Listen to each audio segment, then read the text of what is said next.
Assalamualaikum warahmatullahi wabarakatuh. Kami dari kelompok 9 dari kelas 10 IPA 3. Saya Novian Bisa Ramadan, nomor absen 24. Saya Elsa Dewisani, nomor absen 7. Saya Melda Destasari, nomor absen 19. Di video ini kami akan mempresentasikan biografi tentang Jawa Pinurbo.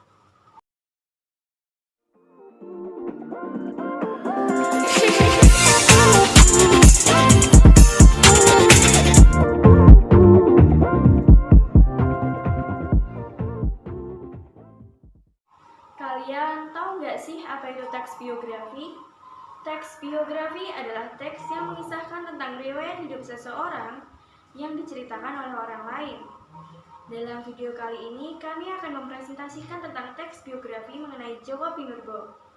Siapa sih Jawa Pinurbo? Apa sih yang menarik?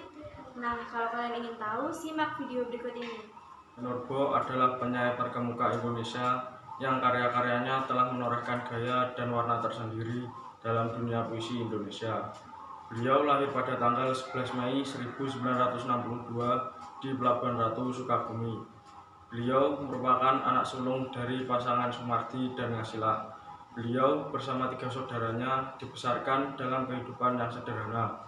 Sang ayah dulunya hanya bekerja sebagai guru swasta yang gajinya tidak seberapa.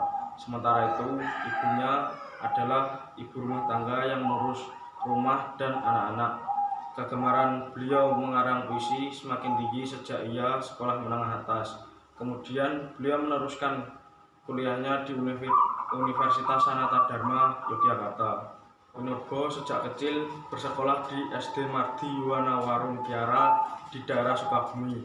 Setelah lulus pendidikan dasar, beliau dititipkan kepada pamannya yang tinggal di daerah Sleman. Di sana, beliau melanjutkan sekolahnya di SMP Sanjaya Babadan dan lulus pada tahun 1976. Jenjang berikutnya, sang ayah menginginkannya masuk ke seminari agar menjadi seorang pastor. Jawa Pinurbo akhirnya diterima di Seminari Martoyudan, Magelang. Di sana, beliau harus hidup di asrama dan tinggal terpisah dari keluarganya. Selama tinggal di sana, beliau dikenal sebagai orang yang tidak banyak omong. Namun, hal yang paling diingat-ingat oleh teman-temannya adalah kegemarannya dalam membaca buku. Pernah suatu hari, beliau membolos sekolah hanya untuk membaca buku di perpustakaan. Pada tahun 1981, Jawa Pinurbo lulus dari Seminari Martoyudan. Namun, beliau memilih untuk meneruskan ke perguruan tinggi. Beliau kemudian melanjutkan di Universitas Sanata Dharma, Yogyakarta dan memilih jurusan Bahasa dan Sastra Indonesia. Saat kuliah, Jawa Pinurbo bukanlah tipikal mahasiswa yang rajin atau pintar. Beliau sering menghabiskan waktunya untuk mengikuti kegiatan di luar kelas. Salah satunya adalah bergabung dalam Badan Perwakilan Mahasiswa di mana ia pernah menjadi ketuanya pada tahun 1983 sampai 1984. Selain menjadi ketua BEM, ia juga menjadi editor majalah Gatra dan Sadar. Pada tahun 1987, Joko Pinurbo mulai menjalani profesinya sebagai dosen. Meski masih terbilang baru, tapi beliau menjadi salah satu dosen yang difavoritkan. Salah satu hal yang membuatnya banyak disukai adalah karena metode pengajaran yang digunakan berbeda dari dosen-dosen lain. Jika biasanya para mahasiswa lebih banyak diperkenalkan dengan teori, beliau mengajak para mahasiswa untuk terlibat langsung. Di kelasnya, Joko Pinurbo membuat semacam mimbar khusus di mana anak-anak aktif dan menunjukkan kreativitas mereka. Makanya tidak heran jika selama kegiatan pembelajaran, suasana kelasnya menjadi lebih hidup dan tidak membosankan.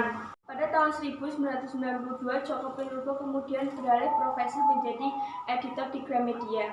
Awalnya beliau bekerja di kantor pusat di Jakarta. Namun beberapa bulan kemudian, beliau ditarik ke Yogyakarta untuk bekerja di Grasindo.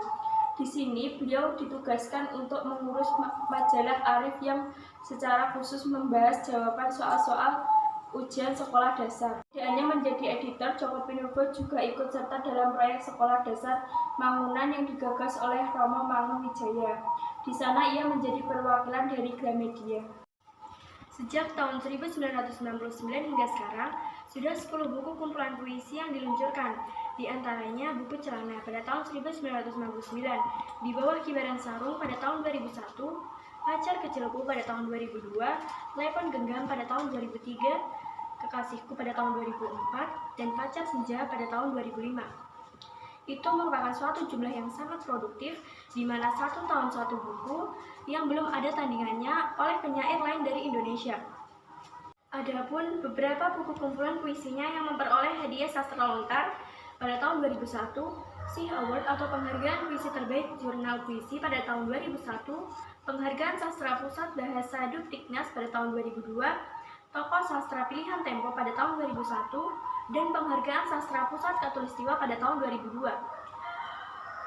Yang lebih fenomenal lagi, bukunya itu laku keras di pasaran. Buku kumpulan puisi kepada Cium yang terbit pada tahun 2007 hanya dalam jangka waktu 1 bulan sudah terjual 1000 buku. Itu merupakan jumlah yang luar biasa untuk suatu buku puisi. Pada tahun 1991, Joko Pinurba akhirnya berani menyunting kekasihnya, yaitu Nur Naini. Mereka menikah pada tanggal 28 Februari 1991. Keduanya memang sudah menjalin cinta ketika di bangku kuliah. Dari pernikahan tersebut, mereka ini dianugerahi seorang anak laki-laki bernama Pasca Wahyu Wibisono dan seorang anak perempuan bernama Maria Azalea Anggraini. Meskipun sibuk, beliau tetap bisa membagi waktu sehingga tetap bisa menjalin kedekatan dengan anak-anaknya. Salah satu cara mereka yaitu dengan cara membaca buku bersama. Nah, kalian tahu nggak sih pepatah yang mengatakan buah jatuh tidak jauh dari pohonnya? Begitu pula dengan anak-anak Joko Pinurbo. Mereka memiliki hobi yang sama dengan ayah mereka, yaitu membaca buku. Kadangkali setiap Joko Pinurbo pergi keluar kota, ia selalu membelikan buku untuk oleh-oleh kepada anaknya. Nah, dari ulasan biografi tadi, ada banyak hal yang kamu dapat ambil hikmahnya. Salah satunya adalah jangan mudah putus asa untuk mengejar impianmu. Kamu mungkin tidak akan langsung bisa mendapatkan apa yang kamu mau, tapi kalau kamu tetap berusaha, suatu hari nanti kamu pasti akan bisa meraihnya. Sekian dari kelompok kami. Wabillahi taufiq wal hidayah. Wassalamualaikum warahmatullahi wabarakatuh.